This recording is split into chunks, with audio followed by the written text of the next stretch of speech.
Well, I think that's probably a decision that comes from the Nobel Committee.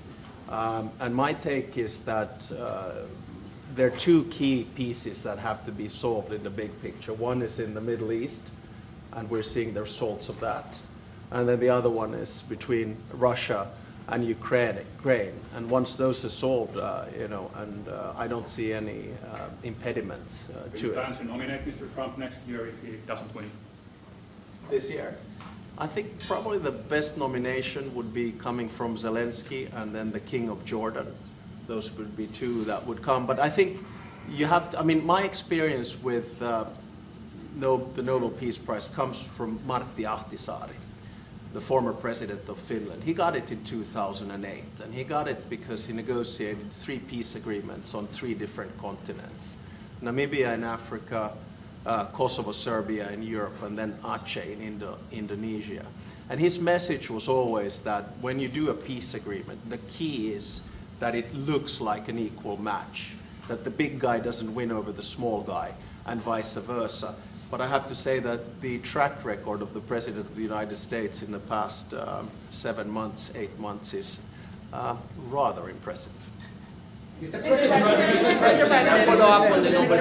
thank you so much, Mr. President. First of all, thank you, all of you, in behalf of the State of Israel, for everything that you're doing for my country. I want to know, how do you see the Middle East in a year from now under your leadership?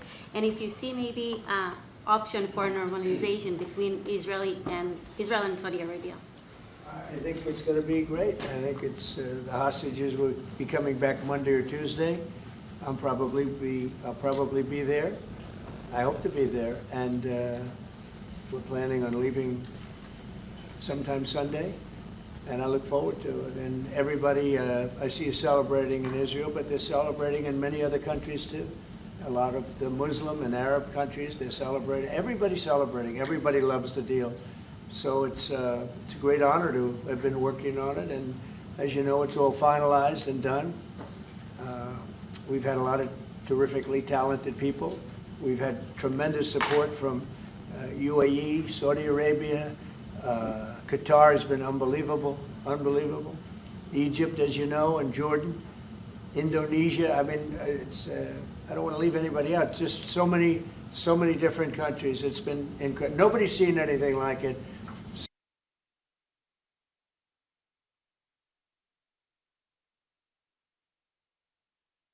The Nobel Peace Prize tomorrow. Well, I don't know. Look, I made 7 deals, and now it's 8. Solved the wars, one going 31 years, one going 34 years, one going 35 years, one going 10 years. I made 7 deals. This would be number 8. The one I thought that I was going to make, and I think we will probably, is because it's a ridiculous war. It's a horrible, the worst since World War II. If you look at the people dying, is Russia, Ukraine. I think we'll do that too. We've a lot of reasons for them to do it, and I think they'll be coming to the table pretty soon. But this is the biggest of them all. This is a big one. Although I think India and Pakistan is very big. 2 nuclear nations. I made that. I did that based on trade and because of the tariffs. If we didn't have tariffs, you wouldn't have been able to do it. But I said, if you guys are going to fight, I'm putting 100% tariffs on each of you. And they immediately stopped fighting, and that was going to go nuclear. You know, that was back and forth. So I know one thing. I don't know what they're going to do really, but I know this: that nobody in history has solved 8 wars in a period of 9 months, and I've stopped 8 wars. So that's never happened before. But they'll have to do what they do. Whatever they do is fine. I know this. I didn't do it for that. I did it because I saved a lot of lives. And that's the thing that bothers me so much about the Russia-Ukraine. 7,000 people are dying a week. Young soldiers. They're almost all soldiers of Ukraine and Russia. So in theory, it doesn't affect us, no, but it's a terrible thing. And we'll get that solved too. But nobody has ever done 8 wars. Nobody's done 8 wars in 30 years, let alone 9 months. Are you going to step up? Are you going to step up the pressure for a Ukraine deal? Yeah, we are stepping up the pressure. We're stepping it up together. We're all stepping it up. NATO's been great. The leader of NATO, as you know, Mark, has been fantastic, I think. He's a fantastic guy. and they are stepping it up. And we're selling a lot of weapons to NATO, and that's going, I guess, to Ukraine for the most part. That's up to them, but they're buying weapons from the U.S. We make the greatest weapons in the world. You buy our planes and a lot of our equipment. And you have a big force, actually. You have a tremendous force of equipment. So I think we'll get that one done too, yeah. President Obama got it for way less. I want to finish, maybe. Mr. President, I'm from Finland. Mr. President, I'm from Finland. Is he okay? Yeah. Am I okay? He's all right. I'm all right. Mr. You look President. great. Yeah, President. You are buying icebreakers from Finland. Yeah. But what if Russia and Vladimir Putin attacks Finland? Would you defend Finland? I would, yes, I would. They're a member of NATO. I would. They're great people, but I don't think that's going to happen. I don't think he's going to do that. Yeah. I think the chances of that are very, very small. But it's very interesting because you have a military to your size. You have a very powerful military, one of the best. Certainly, we will be there to help. Okay? Thank you. Okay, please. Mr. President, thank you. We have a big border, as our president said. How would you exactly defend Finland? And yeah, thank you. Say what? How would you defend Finland? Vigorously. Can I just add on that? We're very pleased with the fact that we have so much training going on with American soldiers right now, so they're getting experience from Arctic conditions, and we're integrating our militaries together, working not only through the DCA agreement, but other ways as well. We see that day to day in the work that we do, and it's working well. Okay? Please. Yeah, thank you. How do you Where see are you this? from? I'm from Finland too. Finns. News Asia. Yeah, a lot of Finns, It's no? very impressive. So, Mr. I like them President, better than our reporters. thank you. So, how do you see the situation in the Arctic developing? Are there going to be any mutual plans for Finland and US to cooperate? We have a lot of relationships together. I mean, mostly buying our military equipment. They buy a lot of it. They have an order, I guess, 60 planes, 64 F-35s, and many other things too. It's a big order. Big countries don't order that many planes. You know, it's 10 billion. You have a lot of aircraft, a lot of great military. We make the best military equipment. They buy a lot from us, so it's very good. We're going to work together very closely with Finland and with NATO. We have a very good relationship. As you know, I requested that they pay 5%, not 2%, and most people thought that was not going to happen, and it happened virtually unanimously. We had one laggard. It was Spain. Spain. You have to call them and find why are they a laggard, and they're doing well too. You know, the funny thing, because of a lot of the things we've done, they're doing fine. They have no excuse not to do this, but that's all right. Maybe you should throw them out of NATO, frankly. Please, go ahead. What are you planning to do with Tall that? gentleman, nice tall gentleman, go ahead with the yellow shirt. Thank you, Mr. President. I wanted to change gears just really quickly and ask you, you're going to Walter Reed tomorrow? What are you having done, and how are you feeling? I'm meeting with the troops, and I'm also going to do a sort of semi-annual physical, which I do, and I think I'm in great shape, but I'll let you know. But I have no difficulty thus far. Is there wood around here? I'll knock on. No difficulty. Physically, I feel very good. Mentally, I feel very good. You know, I did about 6-7 months ago. I do physicals. I like to, when I'm around, I like to check always early, always be early. It's a lesson for a lot of people.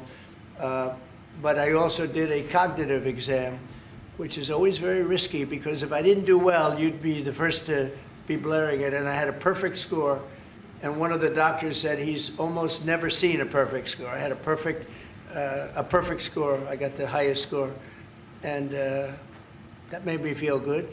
When they asked, would I like to do one? I said, yeah. I said, did Obama do it? No. Did Bush do it? No. Did Biden do it? I definitely did. Biden wouldn't have gotten the first 3 questions right. No, Biden didn't do it. Biden should have done it. I'm actually a person that believes that if you're president, you should do a cognitive exam. But last time I took a cognitive exam, and it was a perfect score. The doctors announced it. And by the way, not the easiest test. The first few questions are pretty easy. Once you get into the middle, it gets a little trickier. And there aren't a lot of people in this room that would get every single question right, I can guarantee you. You're putting me in a difficult spot now. Next question. Mr. President, Mr. Trump got the Nobel Peace Prize for way less than you did, and President Obama got the Nobel Peace Prize for way less. He got a prize for doing nothing. Exactly. Obama got a prize. He didn't even know what he got. He got elected, and they gave it to Obama for doing absolutely nothing but destroying our country. No, he was not a good president. The worst president was Sleepy Joe Biden, but Obama was not a good president. Are you going to do something with the They gave Hezbollah? him a prize. How many months after he won the election, then they gave the Peace Prize, right? It was right after he was elected. Are you going to take My election was a much more important election. Now that you're fixing the situation between Hamas and Israel, are you going to be taking care of the Hezbollah or the Lebanese armed forces to take care of We're looking at that, yeah, we'll be able to do that. That will be, it's a smaller part of the puzzle, but very important part. They have a great new ambassador that I appointed, Michelle, great new ambassador, so yeah, please. Mr. President, you said that the hostages will be released on Monday or Tuesday. What's your strict deadline? When do they have to get released? Well, And I how do you think it's make going to be sure Monday or it's Tuesday. It's going to be around that time, yeah. They're working on it very hard. Tuesday after They're that. in very diverse parts of the earth, okay? They're very, very diverse. Actually, it's, I think they're going to come through. I'd be surprised if they didn't. I think it'll happen. Mr. President. Thank you, sir. The 19th point of the 20-point plan said that in the future there could be conditions in which the Palestinians might eventually get a state. Under what conditions do you think the Palestinians could have their own state in the future? We'll look at it at the time. We're going to see how it all goes. And, you know, there's a point at which we may do something that would be a little bit different and may be very positive for everybody. But we'll be looking at that at the time. Mr. President. I think we'll get to that. I think we'll get to that period too. Yeah, please. Mr. President. Yeah, please, Glass. Thank you. Mr. President, the United States has previously said that that Europe would have to take more responsibility for its own security. Are you or the U.S. planning to withdraw some of the U.S. forces from the European soil? No, but we may move some around a little bit. I'd ask you that question, Pete. Go ahead. I think that's right, Mr. President. We're very much heartened by your leadership to get NATO to rise up to 5%, which means they can take primary responsibility for defense of the continent. But that doesn't mean America is abandoning NATO in Europe. But we could look at where our troops are postured, what makes the most sense for America and our NATO allies. We have a lot of troops in Europe, as you know, a lot. And we can move them around a little bit. But no, basically we'll be pretty much set. Go ahead, what's the second? My second question would be, are you planning to impose more sanctions on Russia at this point? I might, yeah, I might. Mr. President, your 20-point plan says we will encourage people to stay. Can you confirm that as Gaza is rebuilt, that no one will be forced to leave? Yeah, nobody's going to be forced to leave, no. It's just the opposite. This is a great plan. This is a great peace plan. This is a plan that was supported by everybody. I mean, as I said, they're dancing in the streets of many, many countries right now. It's amazing. I've never seen anything like it. No, we're not looking to do that at all. And Mr. President, how soon do you think that we can see a full withdrawal? Mr. President, can you cut through the politics on the shutdown? We had another failed vote today. Can you speak to our viewers from Orlando to Sacramento? What's your message to some of these families tonight facing missed paychecks, potential layoffs, and missed benefits due to the shutdown? Yeah, I blame the Democrats. They ought to call their local Democrat representative, whether it's a senator or a congressman, and it's their fault. I mean, they admit it, it's their fault. They campaigned on the fact that they'd never shut down the country, but they want to shut it down. And, you know, we have the greatest economy. We're the hottest country in the world right now. I think you'd admit that. The hottest country. We went from a dead country a year ago to the hottest country in the world. So I think they probably don't like that. But we're doing great. I mean, we're doing great. I would say my message is call your local representative, congressman or senator, and tell them to get on the ball. The Democrats have caused this problem. Can I ask one more from Congressman Randy Fine? Thank you, Mr. President. Where are you from? I'm from Finland. It's so nice. Uh-oh, here we go. Here we go with a killer question. I would like to circle back to the Icebreaker deal. So Finland and the US are strengthening their economic partnership through the deal. What other areas of cooperation with Finland do you see as possible for at this moment? Good question. We're going to be talking about that in a little while. We're going into the next door room, commonly known as the cabinet room, beautiful room, and we're going to be discussing that. But we'll be doing other things. It's a wonderful country with wonderful people. We've had a long-term relationship, but it's never been as close as it is now.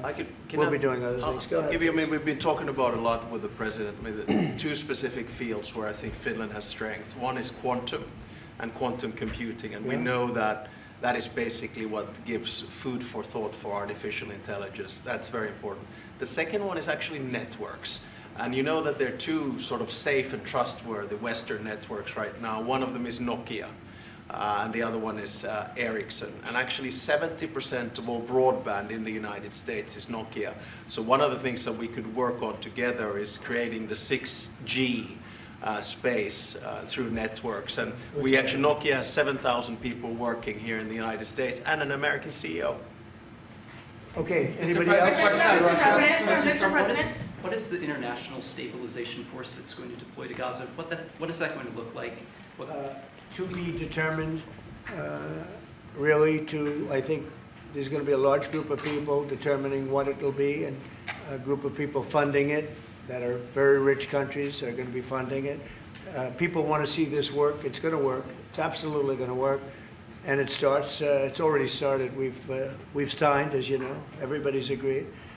I think Monday is going to be a very big day, Monday, Tuesday, but it's going to be, depending on where you are, it's going to be a very big day. I think it's going to be a day of great celebration. I've never seen anything like it. The streets of so many countries right now, they're just roaring with love and with praise for the people that did this. And these are countries that did this. The whole world came together for this, even Iran. And I really thank them for it. Iran came out and said this is a good thing. This is a very good thing. So it was terrific. It's been a terrific experience for me. Thank you very much, everybody. Thank you. Thanks, guys. Thank you. Start moving. Thank you, press. Thank you, press. Let's go. Let's go. Thank you.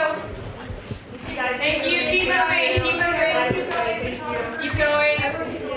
Camera. Let's go. Thank you. Thank you.